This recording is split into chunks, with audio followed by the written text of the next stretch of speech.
जय हिंद साथियों। कक्षा 12 का प्रथम अध्याय ईंटें मन की और अस्थियां, उसके मानचित्र को हम यहाँ देखने का प्रयास करते हैं। यह सभ्यता मुख्य रूप से हड़प्पा सभ्यता 3 देशों में फैली हुई थी, अफगानिस्तान, पाकिस्तान और भारत। तो उनको हम एक एक करके यहाँ जानने का प्रयास करते हैं, जो मुख्य रूप से महत्वपूर्ण स्थल रहे हैं। इसके एक विस्तृत मानचित्र पहले से उसकी वीडियो बनी हुई है, उसको भी आप देख सकते हैं। इसको थोड़ा छोटे रूप में, संक्षिप्त रूप में हम यहाँ करने का प्रयास कर रहे हैं। सबसे पहले तो आप भारत का जब आप मैप करते हैं तो भारत के राज्य और राजधानियाँ, उनको आपको अच्छे से उनकी लोकेशन का पता होना चाहिए। उसके बाद थोड़े इजी टास्क हो जाता है। सबसे पहले चलिए, शोरतगुई जो अफ़गानिस्तान में, ये प्रथम स्थान नंबर 1 पर दिया हुआ है। तो इसको आप देखिए, अफ़गानिस्तान, ये भारत, पाकिस्तान और आगे अफ़गानिस्तान। ये अफ़गानिस्तान में चले जाएं आप, अफ़गानिस्तान में बिल्कुल लास्ट में, यहाँ पाकिस्तान के बाहर का हिस्सा अफ़गानिस्तान, शोरतगुई, ये वो स्थान है, नोट करते रहें। ये एक महत्वपूर्ण व्यापारिक केंद्र रहा है और नहरों के अवशेष भी यहाँ से पाए गए। सिंचाई के लिए कृत्रिम नहरों के अवशेष यहाँ पाए गए, ये इसकी एक विशेषता है। उसके बाद आप पाकिस्तान में हम चलते हैं। पाकिस्तान में नंबर 1 पे देखिए आप हड़प्पा। ये 6 स्थान हम पाकिस्तान के करेंगे। सबसे पहले है हड़प्पा। हड़प्पा नंबर 1 पे। हड़प्पा जो है पाकिस्तान का जो हमारा इलाका है, ये पाकिस्तान, इस पंजाब का जो हमारा हिस्सा है, ये पंजाब के साथ, ये यहाँ पर आप हड़प्पा, ये आपका हड़प्पा नंबर 1 आपका हड़प्पा है, पाकिस्तान के साथ लगता हड़प्पा नंबर 1। हड़प्पा की विशेषता क्या है कि ये रावी नदी के तट पर है और सिंधु घाटी का सबसे पहला खोजा गया स्थान था हड़प्पा। नंबर 2 पे आप देखिए मोहनजोदड़ो। नंबर 2 पे मोहनजोदड़ो चलिए। नंबर 2 मोहनजोदड़ो, ये जो हमारा, ये आपका राजस्थान का जो इलाका है, राजस्थान से आप इस तरफ आगे चलिए, इस हिस्से में आप यहाँ पर आप चलिए, ये आपका पाकिस्तान में मोहनजोदड़ो है। नंबर 2 स्थान आपका, नंबर 2, ये नंबर 1 था, ये नंबर 2 मोहनजोदड़ो, नंबर 2 मोहनजोदड़ो। मोहनजोदड़ो की विशेषता क्या थी कि ये जो स्थान था, ये सिंधु नदी के तट पर था और सबसे विशाल स्नानागार, धान्यागार, इनके अवशेष यहाँ से प्राप्त हुए। एक कांसे की नर्तकी की मूर्ति भी यहाँ से प्राप्त हुई। एक महत्वपूर्ण स्थल रहा है मोहनजोदड़ो, जो आज पाकिस्तान में है। नंबर 3 पे आप चलिए, चन्होदड़ो। नंबर 3 है चन्होदड़ो। नंबर 3 चन्होदड़ो, जो आपका राजस्थान का इलाका है। ये राजस्थान का जो इलाका है, ये हिस्सा उभरा हुआ, ऐसे इनकी थोड़ी पहचान करें। इसी के साथ यहाँ नंबर 3 आपका, ये जो स्थान है, ये नंबर 3 आपका, ये चन्होदड़ो है, नंबर 3। चन्होदड़ो की विशेषता क्या थी? चन्होदड़ो की विशेषता ये थी कि यह पूरी तरह से शिल्प उत्पादन की एक बस्ती थी। इसे कारखानों का शहर भी कहा गया है, जो नंबर 3 पर आप देख रहे हैं। नंबर 3, इसे कारखानों का शहर भी कहा गया, शिल्प उत्पादन यहाँ होता था। नंबर 4 पे आप देखिए, number 4 Balakot. Number 4 Balakot. Balakot number 4 एक समुद्री तटीय इलाका था। नंबर 4 बालाकोट का जो इलाका है, आप यहाँ देखिए, इसमें इतनी जगह यहाँ नहीं दी हुई है। ये आपका गुजरात, गुजरात तट से आप आगे यहाँ चलिए, इस हिस्से पर, यहाँ इसमें नहीं दिया हुआ इतना। तो नंबर 4 जो है समुद्र के तट का इलाका है ये, नंबर 4 बालाकोट। नंबर 4 जो बालाकोट है, बालाकोट की विशेषता क्या थी? बालाकोट की विशेषता ये थी कि ये शंख से जो निर्मित वस्तुएं थी, उनके लिए प्रसिद्ध था। शंख जो समुद्र से निकलते थे, उनसे बहुत सारे जो वस्तुएं थी, उनका निर्माण किया जाता था इस हड़प्पा स्थल पर। एक बंदरगाह भी थी ये बालाकोट। नंबर 5 पे चलिए, कोट दीजी। ये नंबर 5 है आपका, कोट दीजी। नंबर 5 जहाँ आप चन्होदड़ो पढ़ते हैं, नंबर 3 के ऊपर ही ये बिल्कुल साथ में इस हिस्से के यहाँ पर ये नंबर आपका 5 है, कोट दीजी। नंबर 5 है, कोट दीजी। नंबर 5 कोट दीजी, आप नोट करते रहें। नंबर 5 कोट दीजी की विशेषता ये है कि ये भी सिंधु किनारे थे। ये पूर्व हड़प्पा काल और जो आरंभिक हड़प्पा काल था उसको जोड़ने वाली कड़ी है। पूर्व हड़प्पा काल और जो हड़प्पा काल था आरंभिक, उन दोनों को जोड़ने की कड़ी है ये। नेक्स्ट नंबर 6 दिया हुआ है, सुत का गेंडोर। नंबर 6 सुत का गेंडोर। सुत का गेंडोर पश्चिमी स्थल था, ईरान सीमा के साथ व्यापारिक महत्वपूर्ण चौकी भी थी। और ये मानिए कि जो बालाकोट है आपका, जो आपने बालाकोट नंबर 4 पढ़ा था, ये बालाकोट से और आगे समुद्र तट का इलाका है। थोड़ा सा बालाकोट से आगे, नंबर 6 बालाकोट से आगे समुद्र तटीय इलाका, ईरान की सीमा के साथ लगता। नंबर 6 सुत का गेंडोर। विशेषतः सबसे पश्चिमी स्थल था ये हमारा हड़प्पा सभ्यता का, और ईरान के समीप व्यापारिक चौकी थी।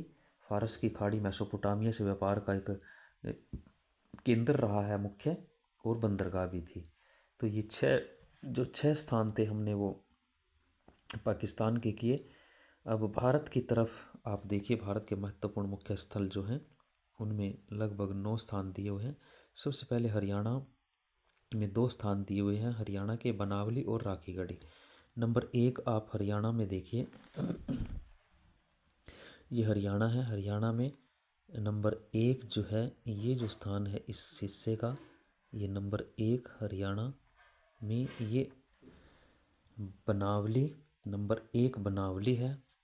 ये स्थान आपने जो देखा हरियाणा में, इस साइड में बिल्कुल सीमा के साथ, राजस्थान पंजाब की सीमा के साथ, ये बनावली है। बनावली की विशेषता क्या है? बनावली की विशेषता ये है कि यहाँ मिट्टी के बने हुए हल के नमूने पाए गए। मिट्टी के बने हुए हल के प्रतिरूप यहाँ से मिले बनावली से। ये हरियाणा के फतेहाबाद ज़िले में है। महत्वपूर्ण एक व्यापारिक स्थल, कृषि से जुड़ा एक उत्पादन केंद्र रहा है। दूसरा जो हमारा स्थान है, दूसरा स्थान है राखीगढ़ी। राखीगढ़ी भी इसी के साथ बिल्कुल साथ में राखीगढ़ी है, इसी के हरियाणा का दूसरा केंद्र है ये राखीगढ़ी है। नंबर 2 राखीगढ़ी, हरियाणा का दूसरा स्थल राखीगढ़ी। राखीगढ़ी की विशेषता क्या है कि ये हिसार के अंदर, हमारे हरियाणा के हिसार के अंदर स्थित है, और यहाँ आज भी खुदाई कार्य इस समय भी जारी है। देश विदेश के जो इतिहासकार हैं वो यहाँ खुदाई कर रहे हैं, और यहाँ लगभग पूर्व हड़प्पा काल के अवशेष भी कुछ मिले हैं, हड्डियों के ढांचे मिले हैं, जो आज भी एक आश्चर्य का केंद्र है। हड़प्पा से पहले की सभ्यता के भी यहाँ कुछ अवशेष प्राप्त हो रहे हैं, यानी कि पूर्व हड़प्पा जो स्थल रहा है उसके कुछ केंद्र के रूप में भी इसको पहचाना जा रहा है। उससे आगे चलिए, नंबर 3 पे राजस्थान में आप खेतड़ी, राजस्थान के 2 स्थान हैं, खेतड़ी और कालीबंगन। नंबर 3 खेतड़ी, राजस्थान, हरियाणा के बिल्कुल नीचे, हरियाणा के यहाँ बिल्कुल नीचे जो राजस्थान है, यहाँ खेतड़ी है। ये नंबर 3 है भारत का केंद्र। नंबर 3 हरियाणा के नीचे ही, नंबर 3 राजस्थान में खेतड़ी, जो तांबे का एक प्रसिद्ध केंद्र रहा है। तांबा आयात करते थे हड़प्पा के लोग यहाँ से, खेतड़ी से। नंबर 4 दिया हुआ है कालीबंगन। नंबर 4 दिया हुआ है कालीबंगन, ये भी राजस्थान में है। नंबर 4 जो है कालीबंगन, जो आपका हरियाणा है, हरियाणा के जो आपने 2 केंद्र किए थे, इन्हीं केंद्रों के नीचे दिया हुआ है ये कालीबंगन। नंबर 4 है ये, नंबर 4 राजस्थान में 2 केंद्र मुख्य रूप से पाए गए, कालीबंगन ये नंबर 4।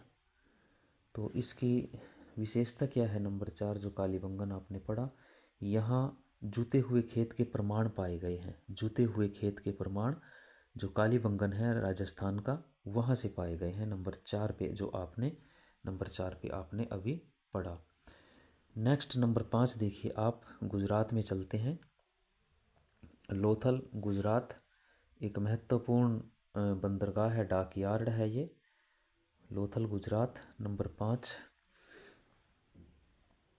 जो गुजरात का हिस्सा है, ये गुजरात है आपका, नंबर 5। और यहाँ पर आप लोथल जो है नंबर 5 आपका, ये लोथल है, इसके साथ में ये बंदरगाह है महत्वपूर्ण, डाकयार्ड या बंदरगाह प्रसिद्ध। नंबर 6 पे आप गुजरात में ही धोलावीरा देखिए। नंबर 6 धोलावीरा, ये जो गुजरात का पाकिस्तान के साथ का लगता जो इलाका है, ये नंबर 6, ये धोलावीरा है गुजरात में। नंबर 6 धोलावीरा, यहाँ जलाशयों के प्रमाण मिले हैं, तालाबों के, कृत्रिम तालाब या जलाशय सिंचाई के लिए बनाए गए, ये उनकी विशेषता है, जलाशयों का स्थान प्राप्त हुए हैं। नंबर 7 पे आप चलिए, नागेश्वर। नंबर 7 नागेश्वर बंदरगाह भी रही है, शिल्प केंद्र भी रहा है नागेश्वर, ये यहाँ नंबर 7 रहा गुजरात में। नंबर 7 नागेश्वर, ये हिस्सा। नागेश्वर की विशेषता कि भाई यहाँ शंख जो था, समुद्र से शंख जो निकलते थे, उनसे वस्तुएं निर्मित करने का एक महत्वपूर्ण स्थान रहा है। नागेश्वर गुजरात का महत्वपूर्ण केंद्र था, व्यापार का एक प्रमुख केंद्र था, कारखाने लगे थे। नंबर 8 है रंगपुर। रंगपुर जो है राजस्थान के ये हिस्सा, यहाँ नंबर 7 के इस यहाँ 8 आपका रंगपुर, ये नंबर 8 है यहाँ रंगपुर।